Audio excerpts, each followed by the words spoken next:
Бәріңізге сәлем, сіздермен бірге мен Айнура. Менің арнама қош келдіңіздер. Бүгінгі видеода біз құймақты торт, яғни блинный торт жасайтын боламыз. Бұл тортта біз сливки емес, сметанный крем қолданамыз. Видеоны соңына дейін қараңыздар. Бірінші ыдысымызға жұмыртқаны саламыз.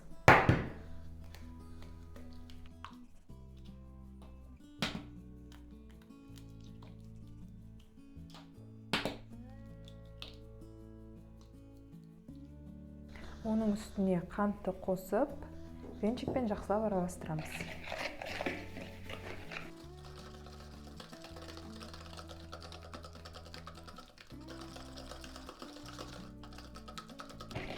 Осылай жақсылап араластырып алған соң, сүтті құямыз.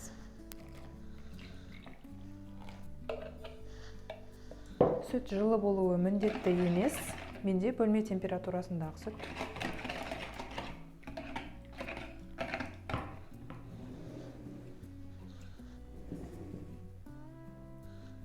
Онға осылай бір шай қасық қамыр қопсытқыш қосып араластырып аламын.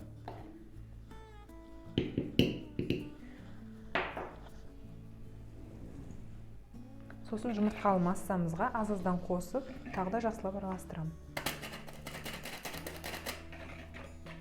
Осылай аз-аздан қосып араластырсаңыздар, арасында түйіршік болып қалмайды.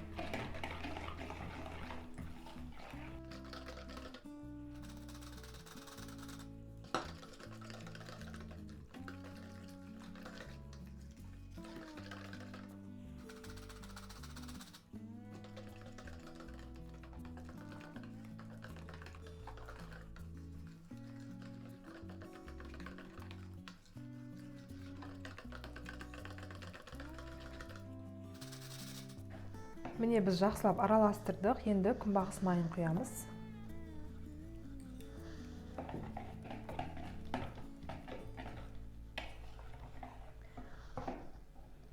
Массамыз дайын болды, енді қазір газде табада пісіріп алатын боламыз.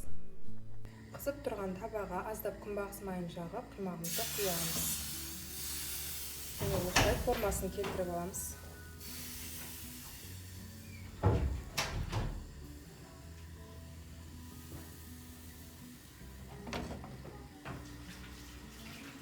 Қазір піскен кезде бұның шеттері қызарып, бетінде тестер пайда болып бастайды. Сол кезде екінші бетіне аударатын боламыз.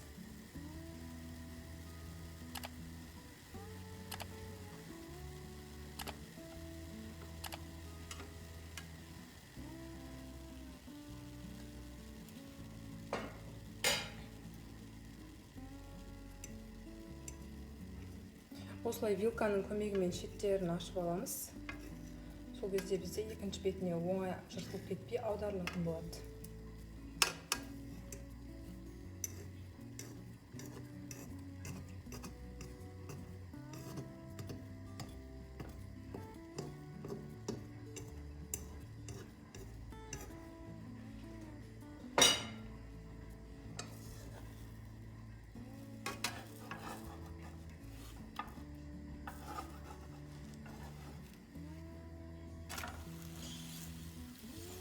Екінші бетіне аудардық. Екінші беті өте жылдам піседі. Шамалы секундтар ғана ұстасаңыздар болды.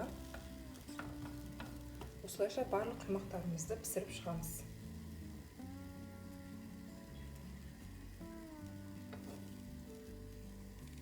Астыңғы жағы шамалы осылай ғана сарғайса болды. Әйтпесе күйіп кетеді.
Міне достар, біз құймақтарымызды пісіріп біттік.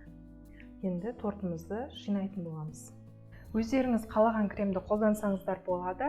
Мен осындай сметанный кремді қолданамын. Бұның толық рецептісі менің каналымда бар. Видеоның астына описаниеге сілтемесін қалдырып өтетін боламын. Міндетті түрде қарап өтіңіздер.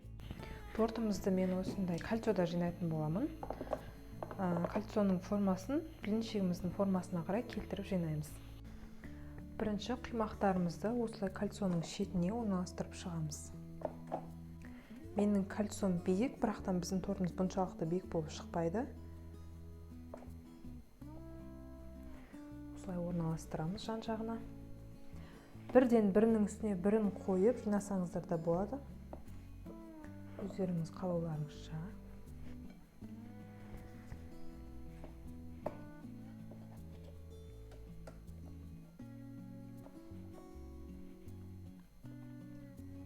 Осылай орналастырып аламыз.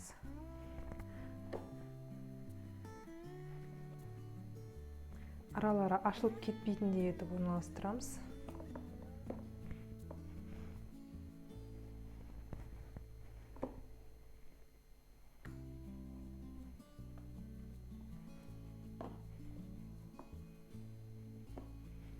Және ең астына бірінші блинчигімізді қоямыз.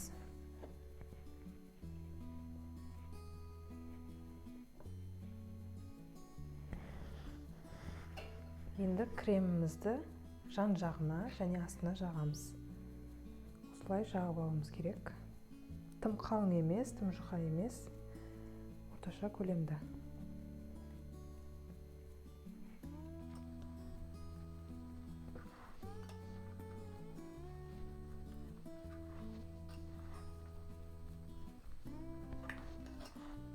Айналасына торттың сыртын толықтай жапқан кезде ажырап кетпес үшін жағып жатырмыз кремді.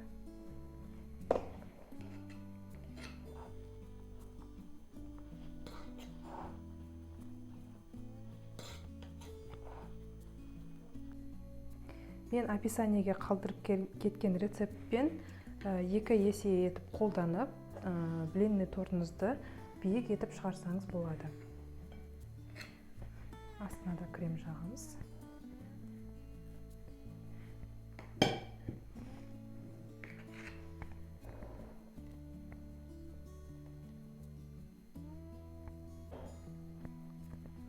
Негізі блинный торттың арасында көп крем жағудың қажеті жоқ. Себебі блинчиктердің өзі жұқа болғандықтан кремі қалың болып кетсе болмай қалады. Осылай блинчиктерімізді орналастырып жинаймыз.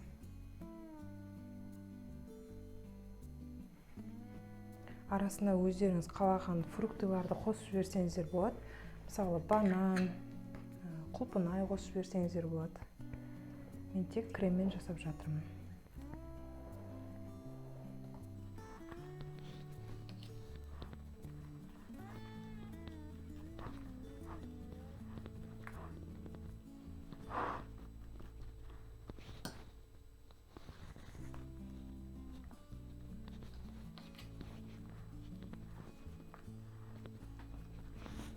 Міне біз барлық құймақтарымызды салып біттік. Енді жан-жағындағы құймақтарды осылай жауып шығамыз.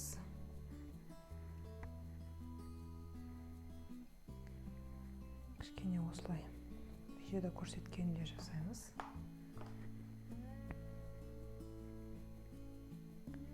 Сонда бізде сыйлықтың сырты секілді болып шығады енді.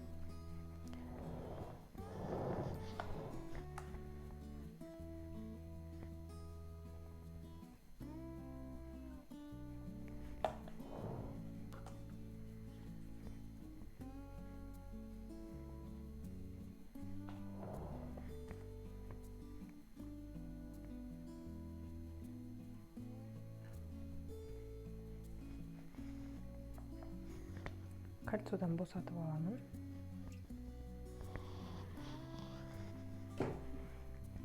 Және кішкене тағы реттеп жіберу керек мына жерлерін.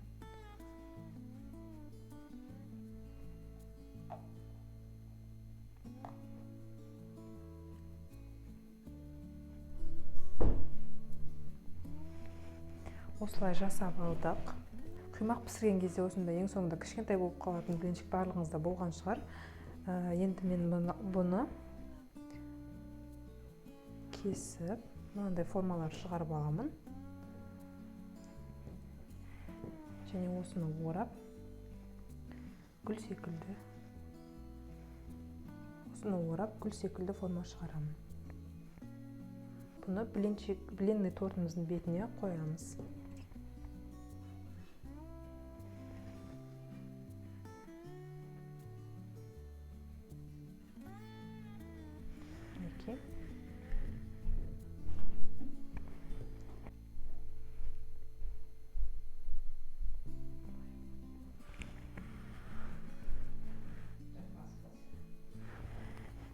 Бетіне осылай орналастырып алдым. Енді аздап қант ұнтағын сеуіп жібереміз.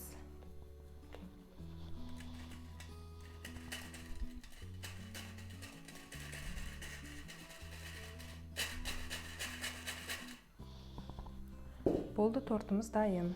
Ал достар, біздің құймақты тортымыз дайын болды. Видеоны соңына дейін қарағандарыңыз үшін рахмет. Рецептім ұнаса міндетті түрде лайк басып, комментарий қалдырып өтіңіздер. Сіздермен бірге болған Айнура. Назарларыңызға рахмет.